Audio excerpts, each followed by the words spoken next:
Assalamualaikum warahmatullahi wabarakatuh. Di sini kami dari kelompok 1 akan mempresentasikan review jurnal yang berjudul Evaluasi Produktivitas Padi Transgenik Rojolele yang Potensial Tahan Penggerek Batang Padi Kuning Skirpopaga Incertula Suelka. Adapun outline yang akan dibahas dalam presentasi ini antara lain yaitu pendahuluan, metode penelitian, hasil dan pembahasan, dan kesimpulan. Penggerek batang padi kuning atau Skirpopaga incertulus merupakan salah satu hama utama pada sentra produktivitas padi. Hama ini ditandai dengan sayap mengat yang berwarna kuning dengan titik hitam pada sayap depannya. Hama ini mulai menyerang tanaman padi sejak persemaian hingga masa panen. Salah satu upaya untuk menangani masalah ini adalah dengan pemberian insektisida. Namun, pemberian insektisida tidak sepenuhnya efektif karena hama ini hidup di dalam batang tanaman padi. Selain itu, penggunaan insektisida yang berlebih dapat berdampak negatif pada lingkungan. Semakin berkembangnya teknologi rekombinasi DNA, maka semakin memberikan peluang untuk membuat varietas yang tahan terhadap penggerek batang padi kuning. Penggunaan varietas yang dapat tahan terhadap hama penggerek batang ini merupakan salah satu solusi terbaik karena penggunaan varietas yang tahan terhadap hama lebih efektif dan juga lebih ramah lingkungan. Pengendalian hama ini dapat menggunakan protein kristal dari Bacillus thuringiensis yang bersifat toksik bagi serangga dan hama tanaman. Senyawa toksin dari kristal protein Cry akan aktif jika bertemu dengan reseptor yang tepat pada sistem pencernaan serangga. Dari beberapa penelitian yang telah dilakukan, kristal protein Cry ini bersifat racun pada serangga sehingga tanaman memiliki ketahanan terhadap hama ini. Tujuan dari penelitian ini adalah untuk mengetahui produktivitas galur-galur transgenik potensial tahan penggerek batang padi kuning pembawa fusi gen Cry1b, Cry1aa sehingga diperoleh galur yang tahan terhadap penggerek batang padi kuning dan mempunyai tingkat produksi yang sama dengan tetuannya. Metode penelitian. Penelitian ini dilaksanakan di lapangan uji terbatas Balai Besar Penelitian dan Pengembangan Tanaman Padi, Sukamandi, Subang, Jawa Timur. Bahan yang digunakan dalam penelitian ini ada 6 galur padi transgenik yang tahan terhadap penggerek kuning dan padi yang mengandung fusi gen CRY1b, CRY1aa, yaitu X22, U10, W3, Y7, Q20, dan P8. Rancangan yang digunakan dalam penelitian ini adalah rancangan acak kelompok atau disingkat dengan RAK. Tahapan yang akan dilakukan: 1. Galur padi ditanam dengan menggunakan jarak tanaman 25 x 25 cm dengan jarak antar plot 0,5 meter. Desain plot ini mengikuti aturan penanaman tanaman transgenik di lapangan uji terbatas. Tahap kedua, isolasi waktu yang dibutuhkan penanaman padi transgenik ini 3 minggu lebih dan juga pemasangan pagar plastik setinggi 2 meter sebagai isolator fisik. Tahap ketiga yaitu pemupukan sesuai dengan dosis klorantraniliprole 0,5 L per H dengan konsentrasi 22 cc per L dengan interval 2 minggu sekali dimulai pada minggu kedua setelah penanaman sampai 2 minggu menjelang panen. Tahap keempat yaitu mengukur hasil panen yang diukur dengan perluasan plot meliputi gabah kering panen dan gabah kering giling.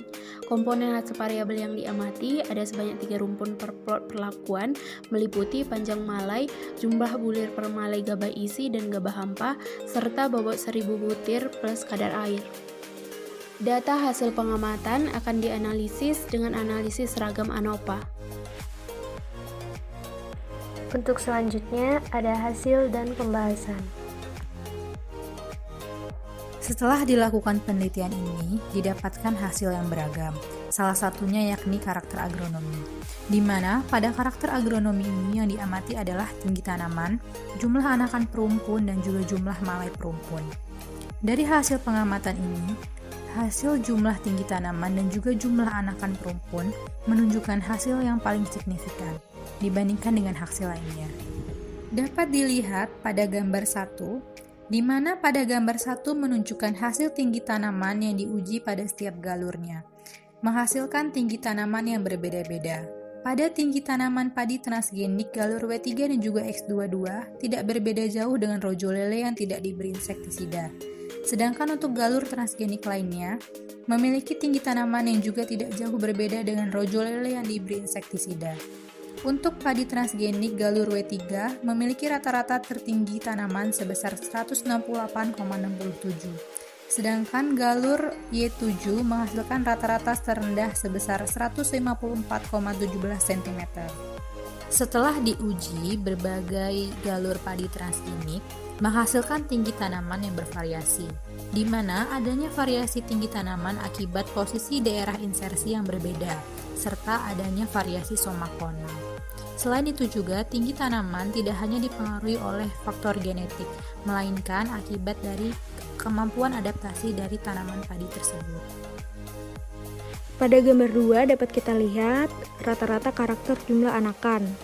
Pada galur padi transgenik, tahan penggerek batang padi kuning memiliki rata-rata yang lebih rendah dibandingkan dengan varietas kontrol agak tahan IR42 dan kontrol rentan IR64. Tetapi beberapa galur transgenik tidak memiliki perbedaan yang signifikan dibandingkan dengan rata-rata jumlah anakan varietas rojo lele, baik yang diberi insektisida maupun yang tidak diberi insektisida. Selain itu, pada galur padi transgenik Y7 memiliki rata-rata yang lebih tinggi dibandingkan dengan galur transgenik lainnya.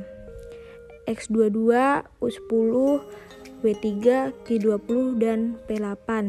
Dan galur Y7 juga lebih tinggi daripada varietas rojo lele, baik yang diberi insektisida maupun yang tidak diberi insektisida. Dapat kita lihat juga dari data keseluruhan bahwa jumlah rata-rata varietas galur transgenik memiliki 11-15 anakan, sedangkan rata-rata jumlah anakan varietas rojo lele lebih rendah, yaitu 11-12 anakan. Pada kontrol agak tahan dan kontrol rentan memiliki rata-rata jumlah anakan 20 hingga 25 anakan.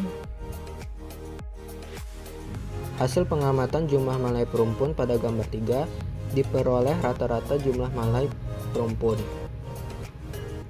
Varietas IR42 dan IR64 dibandingkan dengan galur-galur padi transgenik memiliki perbedaan yang nyata. Akan tetapi, tidak berbeda nyata dibandingkan dengan rojo lele, baik yang diberi insektisida maupun yang tidak. Jumlah malai perumpun seharusnya sangat dipengaruhi oleh jumlah anakan perumpun. Semakin banyak jumlah anakan perumpun, maka potensi untuk memiliki jumlah malai perumpun semakin besar, sehingga pola keduanya akan cenderung sama.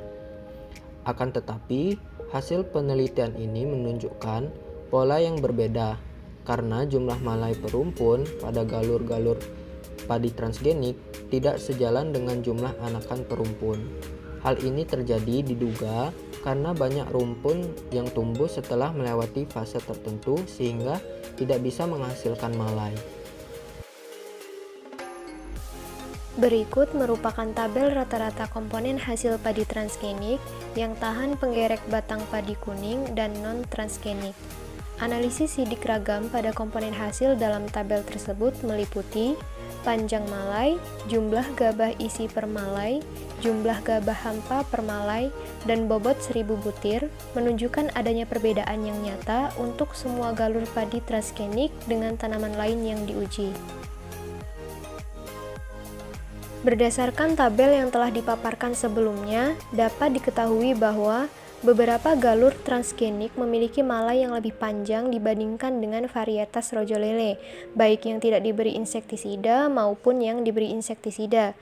Tanaman padi akan dianggap ideal jika memiliki malai yang panjang dan lebat. Malai yang semakin panjang akan mampu menampung bulir-bulir padi yang lebih banyak. Nah, rata-rata panjang malai galur-galur padi transgenik berkisar antara 29 sampai dengan 35 cm. Galur padi transgenik yang memiliki panjang malai tertinggi ada pada perlakuan W3 dan X22 dengan panjang malai 35,67 dan 35,55 cm. Kemudian, dari tabel tersebut juga diketahui bahwa rata-rata jumlah gabah isi per malai galur-galur padi transgenik yang tertinggi adalah galur W3, yaitu sebanyak 124 bulir. Dari hasil yang didapat, dapat diketahui bahwa jumlah gabah per malai dipengaruhi oleh panjang malai. Semakin panjang malai yang terbentuk, semakin besar pula peluang gabah yang dapat ditampung oleh malai tersebut. Selain itu, jumlah gabah isi bergantung pada proses fotosintesis selama fase reproduksi. Jika dilihat dari bobot butir gabah, galur-galur padi transgenik tersebut memiliki kisaran bobot per 1000 butirnya antara 30 sampai dengan 32 gram. Galur transgenik dengan bobot 1000 butir gabah tertinggi ada pada perlakuan X22, W3, dan Q20, yaitu seberat 32 gram. Pada tabel menunjukkan hasil keseluruhan hasil panen, baik gabah kering panen maupun gabah kering giling pada galur-galur padi transgenik dan rojo lele. Dari hasil menunjukkan jalur X22 dan galur W3 memiliki rata-rata hasil panen baik gabah kering panen maupun gabah kering giling yang tidak berbeda dengan rojo lele yang tidak diberi insektisida daripada galur-galur lain dibandingkan dengan rojo lele yang diberi insektisida dan tidak diberi insektisida. Adapun kesimpulan dari hasil penelitian ini yaitu, yang pertama, masing-masing galur padi transgenik memiliki karakter agronomi dan komponen hasil yang berbeda-beda. Mulai dari panjang malai, gabah isi per malai, gabah hampa per malai, dan bobot butir. Contohnya, X22 memiliki panjang malai sekitar 35,67 dan U10 30,75. Yang kedua, hasil uji galur X22, W3, Y7, dan P8 menyerupai rojo lele dan mampu tumbuh dengan baik di kebun percobaan Sukamandi. Contohnya, di W3 sekitar 35,55 panjang malainya, sedangkan untuk rojo lele sendiri yaitu 28,11. Yang ketiga, galur X22 dan W3 memiliki kesamaan terbaik dari segi karakter agronomi dan hasil panen dengan rojo lele non transgenik sebagai tetuanya. Misalnya dilihat dari gabah kering panen dan gabah kering giling. Contohnya, X22 memiliki gabah kering panen sekitar 2,82 sedangkan untuk rojo lele non transgenik yaitu 2,76. Sekian presentasi dari kami, kurang dan lebihnya mohon maaf. Terima kasih atas perhatiannya. Wassalamualaikum warahmatullahi wabarakatuh.